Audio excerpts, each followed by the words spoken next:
Hello, everyone, and welcome to ModGolf Live. I'm your host, Colin Weston, and we're at it again. Another Monday morning here in Vancouver, where I am. Wherever you're joining us from around the world, our guest today is joining us from back east, so it's lunchtime there. It's noon, so wherever you are, I know we've got some people from Australia, some people from Europe and the UK. So wherever you are, whatever you're doing right now, thanks for taking the time to join us. So we've got an exciting one here today. My guest today is Dr. Rich with Dr. Rich Golf, and we are going to be talking about his new book, Better Golf, Better Life. And we're going to be running through this. I've had the chance to not only read this a couple of times, and believe me, it really resonates with me and my 16 handicap. Always struggling out there to stay focused, to stay present, forget about those bad shots and kind of keep moving forward. So we're going to talk about all those good things. But before we do that, we're going to start with, a couple of things here. The first thing I want to mention, of course, is this is an interactive and live show. So, hey, we really encourage you joining us here on YouTube to, don't be shy, ask some questions. You can see I've already put this up here in chat here, welcoming you to ModGolf Live here. I'm in Vancouver here. Nice and sunny here today in a rainforest. So usually it's raining this time of year, so that's a bonus. So yeah, please introduce yourself. And as we get going here, if you have any questions for Dr. Richard Goldberg, Dr. Rich Golf, don't be shy. Just put them in there. I will pull them up and I will make you a star. What was it, Andy Warhol, your 15 minutes of fame? We'll use some of those 15 minutes up for you today here on ModGolf Live. So yes, so to get started here, I'm going to do what I've done for weeks and weeks, a bit of a ritual now. And that's starting with my Monday morning musings, the things that I saw of interest over the last week, and even what's coming up in the week or so in the future here. So to start off, I'm Canadian, probably tell from my accent here that, hey, proud Canadian, Nick Taylor won the Sony Open in Hawaii on the weekend. He only seems to like to win PGA events by a playoff. Of his 5 victories, he's won 3 of them in a playoff. So yeah, we're really proud about that. Yep, go Nick, good stuff. The other thing I did want to mention here, and this is more about the future being all of next week, and that is the annual PGA show in Orlando, Florida. I'm going there. I believe this is for the 9th time I'll be there. So I've spoken there the last couple of years there about innovation and entrepreneurship in the golf space. I will be there doing some live shows. They have a media center there, so we're going to be doing some podcasting there, lining up some guests. And I also walk the show floor and find all these new and innovative companies, products, solutions in the golf space that I find interesting, and mostly on our Instagram and our YouTube also. We'll be putting shorts and reels up there. So yeah, follow us there on ModGolf. And on that note, hey, if you haven't subscribed to our channel already, please do. We're almost to 1,000 subscribers. That unlocks a few other things for us here on YouTube. So yeah, you like what we're doing here, the conversations we're having, show us a little bit of love here and subscribe to our channel.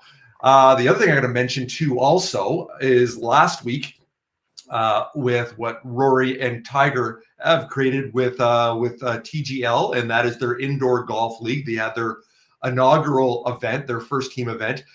And I love what they're doing in the sense, as an entrepreneur, it's what they call a minimum viable product. You got to put something out there, and people then are responding or chirping back. It's like, oh, it's not this, it's not that, it could be more of this. It is an evolution and a refinement and an iteration as you go. So I can tell you, I'm going to be watching again tomorrow night, and I bet you they're already going to make some tweaks and some changes. And that's that feedback loop that you get. So you got to do it first, whether it's writing a book like Dr. Rich has done here, or even what I'm doing as an entrepreneur in the golf venture space. You put it out there. Don't wait for perfect. Perfect doesn't exist. And that's just what you need to do. And on that note, with TGL, 2 weeks after, I will still be in Florida. Fingers crossed that this is going to happen. I've applied for media credentials, and hopefully those come through. So I believe on the Tuesday, the 27th, and that's the match where Rory's team out of Boston and Tiger's team out of Jupiter, Florida, they're going to be playing each other. And hopefully I am going to be there with the opportunity to do a ModGolf live show on the Monday before. That would be kind of awesome. And then cover the event there. So stay tuned for that. I will let you know what's going on there. So like I said, lots going on, lots happening between the PGA show, and then hopefully while I'm still in Florida there to cover Rory and Tiger's match also. And the last thing I'm going to mention here too is our latest episode. Just released it yesterday, and this is with on that Canadian theme here. This is a Canadian company from the Maritimes down in Halifax, Nova Scotia. I've known these guys for about 10 years,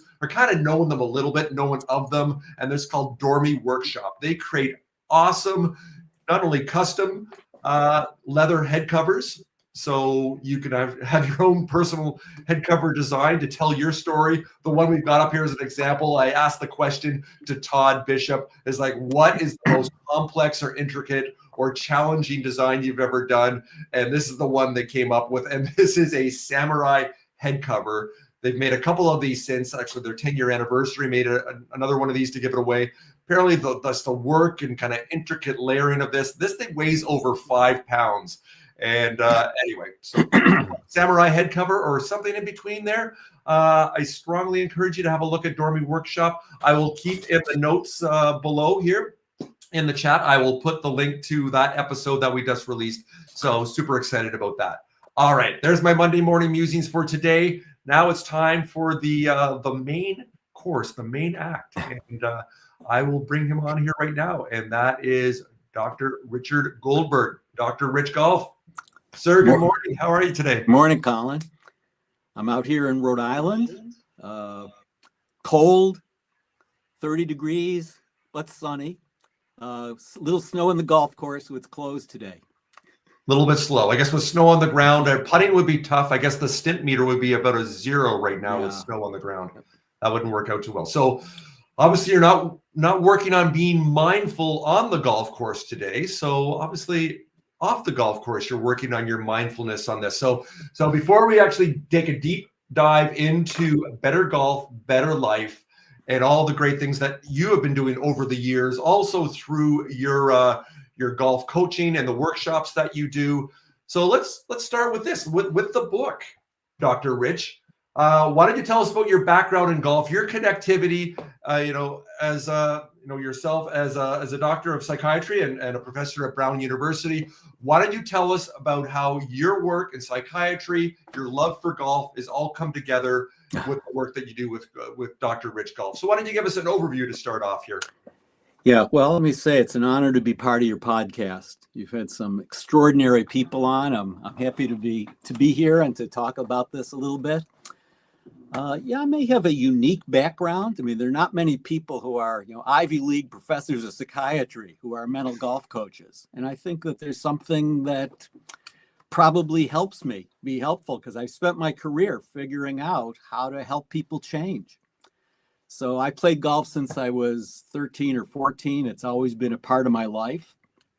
And I think that this hatched out of, 15, 16 years ago, I was playing a bunch of charity tournaments. Okay. One of the demands of my position, you know how that is. And almost every time on the first tee, people would say to me, "Oh, you're a psychiatrist. So are you going to read my mind today?" And I'd say, "Yeah, well, I can't read your mind, but I'll tell you, it doesn't matter because by the 5th hole, you're going to be telling me everything you're thinking anyway." Right. And sure enough, by the 5th hole, 5th or 6th hole, everybody was talking about what's on their mind because, there's a lot going on in people's heads on the golf course. If they feel they got somebody they can talk to about it, all kinds of weird thoughts and emotions and beliefs and worries. And, Harvey Phoenix said, we're not really, people who believe they're thinking about golf, they're not, they're really just worrying. Right. Right. So people started to talk to me. Maybe because of my background, they opened up and felt comfortable. And I started kind of exploring their inner world with them and how it was affecting their golf game. And then it dawned on me, this is fun to do, and it's nice to be able to help people. So I started spending more and more time and slowly converted my career to become, a mental golf coach.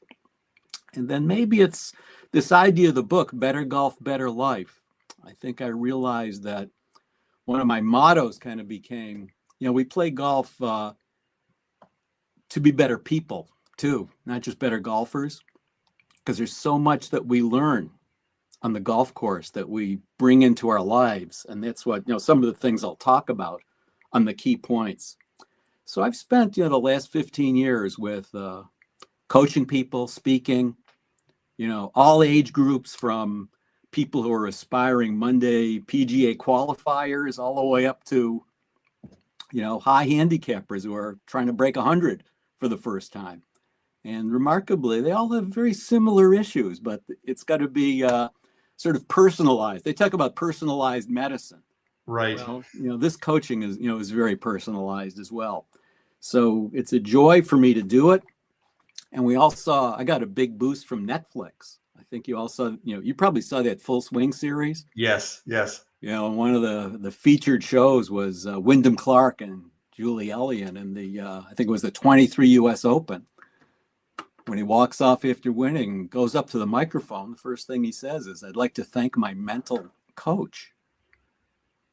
And, everybody who wants to get somewhere in golf now is looking into, the idea of a mental coach. We're all different, but it's all, it's like finding a therapist in a way. You got to find a good fit, somebody you feel comfortable with and you trust. And, but I have fun doing it. And I think the people I work with enjoy finally making some changes that aren't just golf tips, Yes. Like I had one guy who said, why do they call me Dr. Rich? A classmate of mine said I should call you. Well, what's up? He said, in the last 3 years, I've bought 7 sets of clubs. I've got 50 putters in my basement. Please help me before my wife throws me out of the house. And so people are, looking to other places to improve their game, or, one more golf tip, one more new club, instead of looking inside and seeing what are the things that are getting in their way and that they actually have some control over. Well, we're going to talk about regaining, reestablishing, recommitting to control. And the way we're going to do this, we've talked about this earlier, about how we're going to break this down. Obviously, we're not going to go through every single one of the chapters here. You've got 34 essays in 5 different sections in your book here. And as you've talked about with the subtitle here, Unlocking the Transformative Power of Golf. So we're going to dig into that a little bit. But the way we're going to do this is you've established 5 themes, the way we're going to break down the structure here in our conversation today. And by the way, we've got some people that have joined us here. As I mentioned earlier, hey, let's make this interactive. Once we're going, if you got some questions for Dr. Rich here, don't be shy. Just put them in chat. I will pull them up and ask them on your behalf. So we've got 5 different pillars, if you want to call them. So why don't we do this? I'm going to run through them one at a time and bring them up on screen. And that'll give you a chance, since you wrote this and you know it inside out intimately, or you definitely should, and then you can refer to certain chapters or certain essays that kind of reinforce the concepts that we're going to be talking about here. So here we go. The first one is focus. So the floor is yours. Okay. So this book, by the way, 34, this is not a thick tome for people to get through. I wrote this specifically with these little bite-sized chapters that people can read in a couple of minutes. Yes. And then come back to and think about. So focus, this is the foundation that, you're going to an event with Rory and Tiger. Well, I've read, don't have the firsthand confirmation that Rory says he meditates 20 minutes before every competitive round. And who's the strongest mind in golf? Tiger. And everyone knows he grew up as a Thai Buddhist, his mother, teaching him focus and meditation. So what do I hear on the golf course when I'm playing and see with a lot of the people I work with? They hit problem shots and then say, I lost my concentration. Lost it. And that's a big challenge for people. So I've been involved in meditation for 50 years. It's a part of my lifestyle. And I knew how important it was for good athletes, good players, good musicians, people who are great at things have this ability to focus. They're either born with it or they learn how to do it with work. I'm sure like Tiger and Rory. And think of Phil Mickelson, by the way, after he won the PGA at age 50. And I've watched his his interview with the reporters afterwards a number of times. And, I'll paraphrase. One of the things he says is when they ask him how he won, how he managed to win, he says, well, I don't want to get all spiritual and everything, but I think it was because I've been meditating the last couple years. I remember that. Yeah. I got a lot of people coming at me, sponsors and fans and family and friends and advertisers, et cetera, et cetera. It's hard to maintain your focus and play. And just watch him play that round, and you'll see somebody who is the most deeply immersed in focus that you can ever imagine. So for a while, I was kind of gun shy about bringing this up with people. I thought they would see it as too kind of airy and, otherworldly, and what is how is woo-woo. But after I realized how important it is for top players in golf, I started to sort of say to these people, I'd be doing you a disservice if I didn't bring something up that I think is important to your game. Well, what's that? Focus and meditation. And, I found right away, some of them have already been involved, or some of them dabbled in it and started and stopped. And so I help people either start or restart, because after practicing for 50 years, I have a little experience. I'm not a guru in meditation, but there's things that people can learn. And, I help people get a start in mindfulness. You hear this golf thing, empty your mind, stop thinking. Well, yeah, good luck doing that. Right. Because we can't control our thoughts. And I tell people, well, forget trying to control your thoughts. You're just going to be unhappy because you're not going to be able to do it. But you can learn to just let them go, pass through you, not affect you, not have these thoughts. You just missed a 5-foot putt, a makeable putt, and now you're carrying that with you, thinking how bad you are, what a disappointment it is. You got all these thoughts you can't stop. Instead of letting those affect you, you got to learn to let those just pass through you like you're a pane of glass. They're just light passing through you. Mm-hmm. And learning to escape those. So I help people get started on mindfulness. There's a lot of apps out there as well. And I teach them presence, how to be present. And I'll give you an example from Better Golf, Better Life. So I was working with a guy, and, I'm not a mind reader. He was having trouble, making 5-foot putts. He'd been to a lot of putting coaches, putting instructors, and I was just watching him putt for a while and talking to him. And eventually I saw, and what he told me was, he has a great pre-putt routine, gets himself over the ball, but he told me in that last instant before he pulls the club back, his mind sort of goes off the rails. He can't stay present for that last moment before he putts. So we talked about how to be present, how to stay present with that. And, I got very concrete with him and used an old exercise, which is staring intently at the white sphere of the golf ball. Right. And if you do this and you stare intently enough, after you hit the ball and it goes away, you see an after image, a black circle on the ground. And that's evidence that you've been intently engaged with that object. So I gave him that exercise to do, and he started to be able to stay present and putt better. So I said, well, that's great. He was happy. I was happy. I said, but it's wonderful that you're putting better, but why don't you think about bringing this into your life now? Think of how we're not present. He happened to be a CEO of a big company. Right. And I talked to him about, people come to you all the time. They want advice. They want information. They want to tell you something. And what are you doing? You're on your iPhone. You're looking at papers. And people walk out. They feel disappointed in you. Why don't you learn to bring that presence into your office? Look these people in the eye. Give them 20 seconds and listen to them.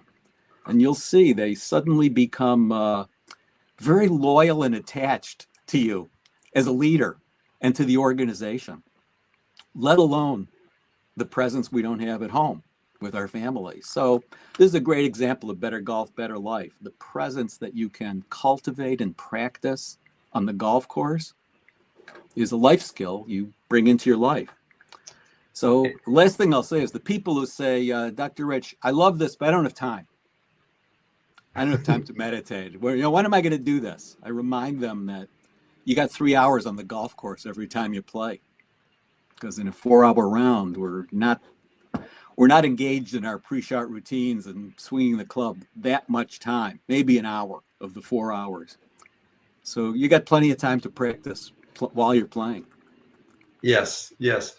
Well, I love how everything expands and contracts, and the golf course is a metaphor for life, and even in life, how you can transport those attributes and those learnings over to golf. So it seems like there is this, we call a symbiotic relationship, but there's certainly one informs the other, and it becomes this holistic piece here, and focus being that first pillar of the 5 that we're going to talk about. But before we leave focus, I did want to mention a little story myself after reading your book and then implementing some of the things that you put in here. And I'm not going to get into the other 4 as a spoiler quite yet, but I went to just down the street here, a new indoor golf simulator places in Vancouver has opened up. I didn't even know existed, so I've been there a couple of times.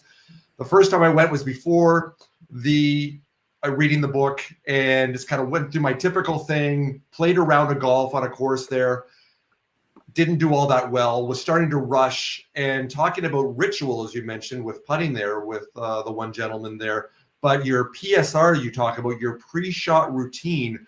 I have one, but sometimes I get lazy or focused or whatever, and I don't do it consistently. And then I started to have a consistent pre-shot routine, and surprise, surprise, it's not about the outcome of the result. I wasn't worried about the score, but I hit better shots, which resulted in a lower score, even playing simulator golf, by 11 strokes, just from having that pre-shot routine. So before we move on to the next pillar, how does the pre-shot, why don't you talk a little bit about how you mentioned in the book here about your PSR, your pre-shot routine, and why that's so important for you to then be able to focus and be mindful and be present with what you do on the golf course?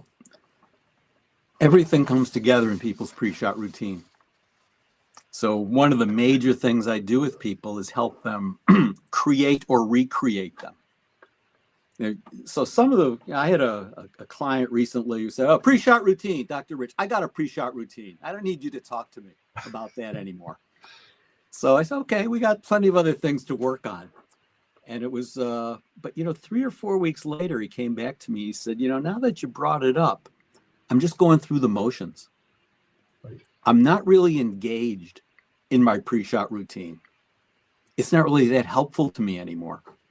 So we had that insight after we worked together for a while to rebuild it, because every shot is the perfect outcome of 3 factors: your physical, cognitive, and emotional factors.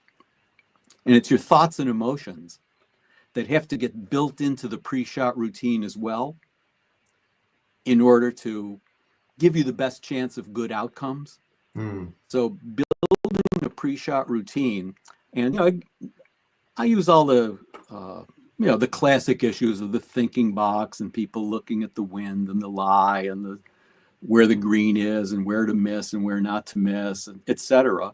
And then, but I build into that a lot of touch points for people around what is their emotional state and what triggers can they use to create a sort of positive affirmational emotional state instead of all the worries they have.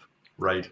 Or, what are the key swing thoughts that they're going to build in, or their rehearsal feels that they're going to build in to their pre-shot routine.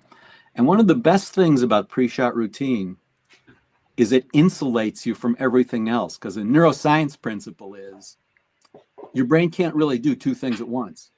You can't be involved in worries, anxieties, fears, if your mind is thoroughly engaged in your pre-shot routine. So a lot of people some of the people come to me with like first tee jitters. I can't get off the first tee. And I'm thinking to myself, okay, this is like a 1-session cure for them. Because the cure is really getting engaged in your pre-shot routine, everything else kind of goes away if you can get immersed in that. And I've certainly experienced that myself. You know, I use all these things on my own as well. And, you know, by the way, I'll mention some people expect, oh, Dr. Rich, he's a mental golf coach. Well, if he plays with me today, he's going to shoot par, isn't he? And I remind them, I say, well, you know, in the psychiatry world, we have a set of skills to help people change and learn about themselves. I do marriage therapy, and I help people learn how to improve their marriage. Doesn't mean mine is perfect. Yes. You know, applying it to yourself is challenging as well, but I do learn these things. So we can say more about pre-shot routine, but that's absolutely where everything comes together. And it's surprising to me how many people don't have one, don't use it. Sometimes they use the excuse, I don't want to slow things up. You know, Right. golf is slow enough a game, but after you develop one and maybe work on it at the range or in a simulator or someplace else, it shouldn't be more than 10 seconds. I agree. You know, we're not talking about seeing some of the PGA Tour players who take quite a long time. I think 10 seconds, and a lot of the work is done approaching the ball before you even get there. Yes. So that's no excuse not to have one. The excuses that people use is they somehow just still don't accept how critical this is to create their mindset and to ready their minds and their bodies to perform. So now I see people in the range, they're just whacking golf balls. Now, the ones who are serious and want to learn need to go through their pre-shot routine on every shot. Absolutely. You know, I know there's times when people are working on one small technical thing and want to repeat an action. Okay, that's not what we're talking about here. But you can't expect to go out and people say, well, why don't I take it up from the range? I can't take it from the range, Dr. Rich. I hit it great out there. And then somehow get in the course and can't hit it because they're not doing one of the reasons is they're not doing the same things on the range. They're going through their pre-shot routine, so they haven't conditioned themselves to take it from the range to the course. Well, this ties in nicely, segues into our next pillar, and I'll bring that up, and that is mindset.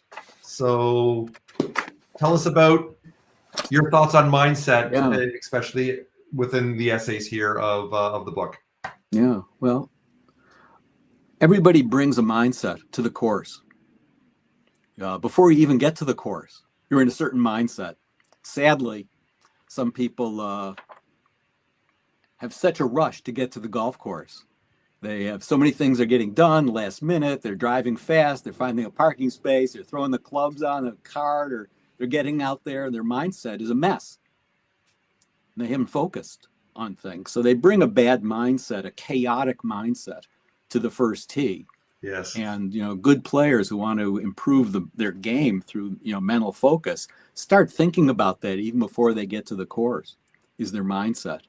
You know, I have a certain jazz baritone singer from the 50s that I listen to on the way to the course because it's just, for me, creates such a relaxed, smooth, rhythmic, you know, mindset for things.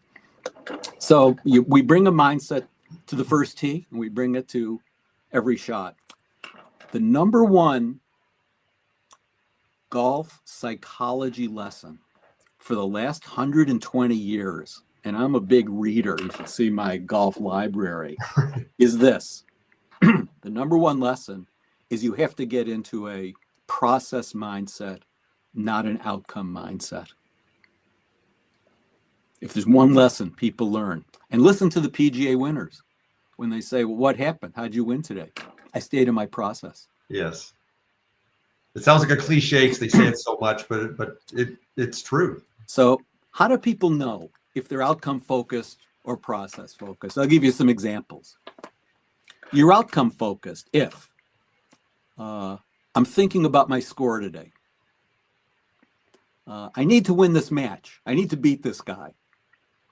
I really want to hit a really long drive on the first hole to show everybody. Mm-hmm. I want people to say good things about my game. Boy, this hole is a great birdie hole. Or this hole is a killer. All these things are evidence of being, and the worst mindset of all, I hate to say it, I see this, people who walk around saying, I stink. They hit one shot after another. They're always grousing and complaining. Yes. So they get surrounded by a negative mindset. So these are all just examples of how outcome focused people's mindset is. None of these things are in your control, score, etc. And what's the alternative? Process mindset. So here's some examples of process mindset. If I stay in my routine, things are going to work out for the best today. I'm going to stay in the present today. I'm going to accept every shot without self-judgment today. And of course, the number one is I'm going to stay in my pre-shot routine. All of these are evidence of being process mindset, because process is embodied in a pre-shot routine. I had the good fortune in the last year of shooting my age. And I think the last 4 holes were my doctoral examination. Because you know what it's like when people say, gee, 3 more pars, I'm going to have the best score of my life. Right. Or all I need is probably 2 pars in the next 3 holes. I'm going to win this match. So already they've destroyed themselves because they're in an outcome mindset. And the skills they need to stay in the process coming down the stretch doesn't just happen overnight. I mean, it happens by practicing that. And that's why the pros say, well, I put myself in a position to win. Mm-hmm. And I was able to stay in my process those last 3 holes. It was the hardest work I ever did. I'm exhausted from doing it.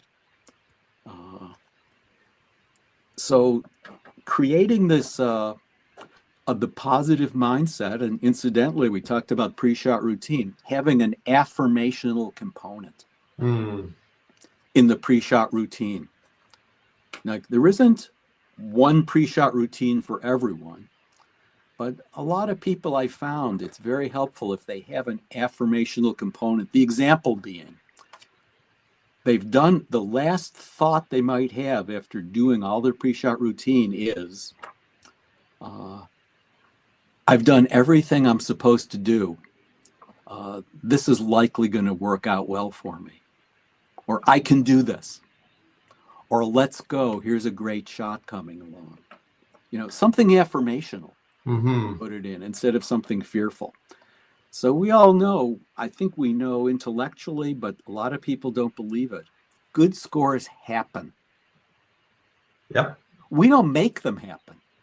Good scores happen by being in the right mindset, by being focused, by being in our pre-shot routine and all those components. Some days they don't happen. Yeah. But they're more likely to happen. Well, I can definitely agree with that from my own experience. I'm a 16 handicap. I've only broken 80 once. I shot 79. It was in a match play event with a guy a couple of years ago. Nice guy, didn't know him that well. He had to give me 8 strokes, and I played so well. He thought afterwards that I was sandbagging and it wasn't my handicap. And I said, I just played the best round of my life. Shot 79 because I had no idea what the score was. I birdied the last hole without even, I wasn't the one keeping score, so I didn't even know. If I would have known I would have needed to birdie that last hole, once again, being more results and outcome oriented, I probably would have triple bogeyed that hole. Whereas then after I birdied that hole, which is a tough hole, shot 79, didn't even realize that. So it was just about the process, being mindful, being intentional, being present, and having a positive mindset. I had already won the match, and it kind of went from there. Okay, before we move on here, I did want to mention a couple of things. Everything you're talking about here, as far as focusing on the process rather than the results or the outcomes, I see this all the time. Myself as an entrepreneur, working with other entrepreneurs, with startups and founders, and they get so anxious and and beat themselves up about milestones that they've set, this idea of results or outcomes, rather than the process and the slow build that you have, and comparing themselves to others, whether that's on the golf course or even with their business. So I know full on firsthand that everything you're talking about here, Dr. Rich, also applies for entrepreneurs. So I think that's a great lesson too for all you people, all you founders and startups out there. Focus on the process. Don't worry about the outcomes or trying to reach a milestone if you don't reach that. And then just like on the golf course, hitting a bad golf shot and then having that stick in your mind for the next 3 holes. Kind of let that go and keep moving forward. So before we move on to the next one here, I know we've got about 10 minutes left here, so we want to get through these because they're all really important as the pillars. But the other piece here with mindset, you talked about this. I believe one of the essays, I'm not going to get the name quite right, but you talk about something along the lines of the mind doesn't understand no, the word no. So meaning that if you're looking out and seeing, don't hit it in the water, don't do this, seeing the trouble, that you're focused on that, your mind eliminates the no of that, and then we'll focus on, more times than not, you say, don't hit it in the water, avoid that, and then you'll do that. So can you quickly touch on that? I hope I did that justice of talking about that. Perhaps you can elaborate a little more on how the mind will focus on something, even if it's a negative thought. Yeah, so with my psychiatry background, I'm also a neuroscientist. And so I try to bring principles of neuroscience into, golf mental teaching. And one of these is the brain. I sort of oversimplifies it. The brain doesn't hear no. So how many times do we see this? You're on you're standing on the tee and there's out of bounds on the left and, it's a little windy and a well-meaning partner, a well-meaning caddy says, whatever you do, don't go left. So the last thing your brain hears is left. And what do you do most of the time? You just follow directions, hit it left. Yes. So I've learned, and caddies have told me that. So I teach them a lesson to help them be a better caddy. I say, that's very helpful advice, to have point out a hazard for me. But when you do that with people you're working with, always follow up with a positive. I say, okay, there's trouble on the left here, but I am going to hit this shot to the tip of that shadow that I see in the right center of the fairway. I'm going to be locking onto that target, and I'm going to visualize a trajectory going to that target. So, it's important to be aware of hazards and dangers, but don't ever set yourself up by failure by thinking you can, because the brain doesn't hear no. Right. There's other places the brain won't respond to language. When people say, finish your swing, I got to finish my swing. And they still don't. Or I'm going to slow it down, and they still don't. Because if we could finish our swings and slow down our swings just by telling ourselves what to do, we'd all be shooting par. Right. There's got to be another way to do it, which is what I work on with people through awareness. Because how many guys have I seen who they don't finish their swing? So I say, Dan, so what are you going to do here? I'm going to finish this swing. Stands up, doesn't finish his swing. Well, what happened? You just told yourself. Because he's got no awareness of his body. So I say, get into the finishing pose of a complete swing. Now, hold that for a minute. Tell me, what are you aware of? Nothing other than I'm kind of uncomfortable. Right. Well, how about, for example, do you notice some pressure on the left side of your lead foot? Yeah, okay, I do. That's the beginning. Now you're getting some awareness of something that you can try to reach. Not just a word, finish your swing, but you can be aware of a certain sensation that you're going to try to create for yourself. And so we have to substitute feels, somatic awareness for words, because words don't do it for us in golf. No, they do not. Okay, I know we've only got a few minutes left here, so why don't we take about 2 minutes each to run through the last 3, and then we'll finish up here. So I'll bring up the next one here. I know each one of these could be a show on their own here, but the next one is breathing. Okay. Breath. So talk about this foundational piece. Yeah. I'd love to know what Tom Watson meant when he said, "When I learned to breathe, I learned to win." He's written that, but I have not been able to ask him what he means. Here's the 3 C's of breathing: cleansing, calming, and coordinating. The first is people need to learn, like every athlete, how to take a deep breath and relax when they're under stress or before a big shot or on the first tee. And I teach people how to breathe properly and take a cleansing breath. Breathing to calm yourself. The Navy SEALs are taught how to do rhythmic breathing to calm themselves in life-threatening situations. We ought to be able to do that on the golf course. And many good golfers and PGA players will tell you, I held it together today because I managed my breathing. I used my breathing to control my emotions. So that's calming and how to do that. And then the last is coordinating your breathing with your golf swing. They should go together. Breathing in on your backswing and calmly, without pressure, tension, or rushing, breathing out to a full exhalation on your downswing. So that among many people write about that, including the great Bobby Jones, started writing on that years ago.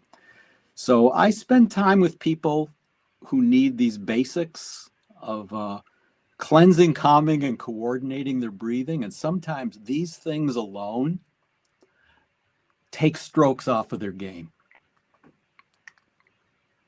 Well, I had, as I mentioned there the other day at the simulator, when I was being more mindful with my pre-shot routine, I was also incorporating the 3 C's of breath work in there too. And it made such a difference. Yeah. It really did. It really did.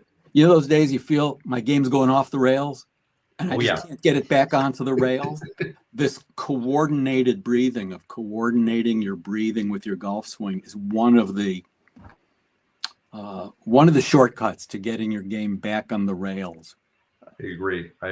Okay, the next one here, second last one, we've got tempo. When you talk about this, I'll just bring it up here. So I've got DeWiz. I don't actually have the watch in piece in place right now. Don't have it in the box here. I've had these guys on the podcast. I've known them for a while now. So I need to bring my DeWiz back out to work on my tempo. So why don't you quickly tell us about what correct tempo is? I know there's no perfect, but there is a range here for your backswing ratio to your full swing. And then also tell us the story about what you do musically to make sure your tempo is on the right beats per minute. I love this story. Yeah, incidentally, I'm a big DeWiz fan. I was an early adopter. There we go. And I think there's some help with that. So tempo, golf swing is really complicated. And imagine an orchestra with no conductor. Right. And it's been said that, good players don't have bad shots. They just get out of tempo once in a while. So it's interesting that 90% of top golfers, of good golfers, have a 3-to-1 ratio in their tempo of backswing to downswing. Right. So knowing what yours is and finding a way to make it consistent is important. In putting, 90% of people, these are rough numbers, right, have a putting tempo of 74 beats per minute. Back and forth. So here's the interesting story I'll end with, because I work with a lot of people. We start with putting tempo because it's easier to master before full swing tempo. So I learned, and I help other people discover their key tempo. Let's say it's 74 beats per minute, which means back and through. 1, back, through. That's maybe 74. So once I discovered that, I went on to Spotify, and you can put us into the search engine, 74 beats per minute, and a bunch of songs will come up. Okay. A bunch of them you're not going to like. I happened to find Frank Sinatra singing Fly Me to the Moon in one of the early 50s versions. Nice. A song that I loved. So when I was learning to program in my tempo, I had a metronome app on my iPhone that would be clicking out my tempo. And I'd use that in my practice rounds when I played with my friends because I wanted to ingrain my tempo. But nobody wants to hear that when you're playing with other people. You've got to internalize it. Right. Now, I'm a musician. It makes it a little easier maybe for me. But one way to internalize it is to use the music. Right. So if you have a song in your head, like Fly Me to the Moon, now you've automatically got the tempo. I think, and I haven't been able to talk to Mr. Nicklaus about this, but he says, he revealed this in his 50s. He said, people don't know this about me. Georgie Girl won me over millions of dollars. Now, was it the tempo? But apparently he had this song in his head during during every competitive round. So having a way to saying, remember we said words are not helpful? Get in tempo isn't going to help you. I want to take this swing in tempo isn't going to help you. You've got to start with some mechanical help, probably a metronome, to be able to ingrain a habit of tempo in your body, to understand it and then internalize it, maybe with music. So if people can we all take swings out of tempo. Oh, yes. A good player may take 10% of their swings out of tempo. You and I may take 42% of our swings out of tempo. Now imagine if you could reduce that 42% to 22%. What would happen to your score? That would knock like 6 to 8 strokes off. Better right swings. Away. And that's within our control. Yes. People, and something we can learn to do for ourselves. And I help people learn how to do that. So yeah, tempo is, and there's some tempo killers out there. One is distance addiction. People who are preoccupied, another outcome mindset, who are too preoccupied with hitting it far, that's a tempo killer. Good things generally don't happen when you try swinging harder or faster and getting out of tempo. And the other is sort of this hit instinct. See the ball and hit it as fast as you can instead of taking a swing in tempo. You know, we've all heard that the ball is just something that gets in the way of a good swing. Right. If we take a good swing in tempo, good things are more likely to happen. People who focus too much on the ball and try to hit it are going to have a lot more trouble staying in tempo. So one of the outcomes, there is an outcome, process and outcome. I have golfers who I tell them, while you're learning this, instead of writing down your score, how many strokes you took on a hole, write down the number of swings you took in tempo. And let's look at that percentage. Because if you come back and tell me I took 72% of swings in tempo, now we've got something to work on. That's your behavioral scorecard. And now while you're practicing and playing your practice rounds, or even in your regular rounds, put away the pencil for your numbers for a while and work on your behavioral scorecard. So I've used this to great advantage for many players. I had a guy who was pretty high up in the USGA and said, Dr. Rich, I got to play with some pretty important people. So I've been doing everything I can to play better. I got 3 swing coaches. I've got 4 new sets of clubs. He said, I used to break 80. I can't break 100 now. So I said, well, I'll shorten this. I said, well, first of all, put away your pencil, stop scoring, and let's do a behavioral scorecard. You've got a good swing. Let's just have you mark the percentage of good swings in tempo. And for the next 3 weeks, just focus on that. Just producing good swings in tempo. Forget about the number, forget about everything else, forget about where your right elbow is and all of these tips you've been getting. And in 3 weeks, he got his game back. Love that. Love that. I can keep talking to you for another hour here. I know we want to we've already run over time a little bit, and that's okay because You're the boss. amazing. The last one we have, I'll tell you what, is learn. But rather than us going into this, because I want to encourage people to purchase your book, which they can get at Dr. Rich Golf. And the last thing we're going to do here, we're just going to add it to the stage here. We're going to pull this up because you do great work with coaching and speaking. People don't have to necessarily see you in person. You do lots of work online and virtually here. So, hey, besides getting your book, which I do strongly encourage people to purchase, I will have the link down below, not only to the Dr. Rich Golf website, but also to purchase the book, which I believe you can actually get right on there. But why don't we spend the last minute or two here just running through. Here you can see as far as ordering the book. So yeah, to work with you, what would people, as far as that mental golf coaching, what will people benefit from? Yeah. Give yourself the pitch here. Why people should join you to become not only better golfers, but also have a more holistic life, if you will, through what you're doing. Yeah, well, mental factors are the easiest. Not only are they important, but they're the easiest way to close the performance gap that people have between what they're capable of shooting and what they're actually shooting. Because most of the reason for their bad swings are emotional and mental issues. Now, I found with a lot of people I work with, they're not ready to commit to long-term therapy naturally. So I've started to use what I call, and it's a little farther down on this page on the website, a 90-minute discovery session with people. Yeah, that, because this gives people kind of a taste. When they say, well, yeah, I've heard about this, but what exactly goes on in mental golf coaching? And is it something I'm going to enjoy, that I'm going to value, that I want to get involved in? So I give them a chance to sort of, dip their toe in the water in a 90-minute session. And I don't just lecture them in that. It's personalized, but it gives them a feeling for what potentially they could become more involved in. I'd say about 30% of people decide, yeah, I'm going to go into, more logic, more coaching because of that. And another say, I got so much out of that.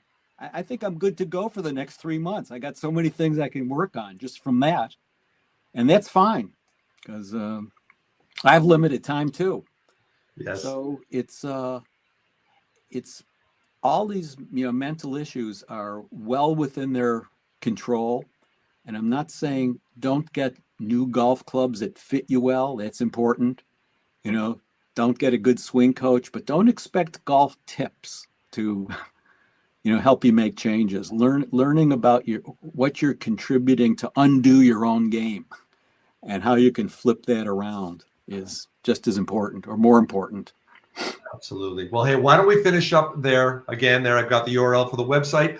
I will keep that down in chat also. Once again, there is the book, Better Golf, Better Life, as Dr. Rich had mentioned there.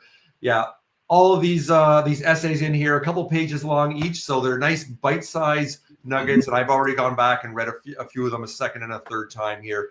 So I can say the proof is in the pudding. I already feel, without having a 90-minute session with you, well, in a way, we've actually had a 53-minute session. Yeah, here. right. So because I got that for free, so I benefit from that. But ultimately, the book here, there's some great pieces in here. Strongly encourage people to buy that. I don't benefit from this. I just love what he's doing here and want to support Dr. Rich here. So to finish up here, Dr. Richard Goldberg, Dr. Rich Golf, thank you so much for joining us today on ModGolf Live. This has been great. Yeah, thank you, Colin. Love talking golf, and I love your show.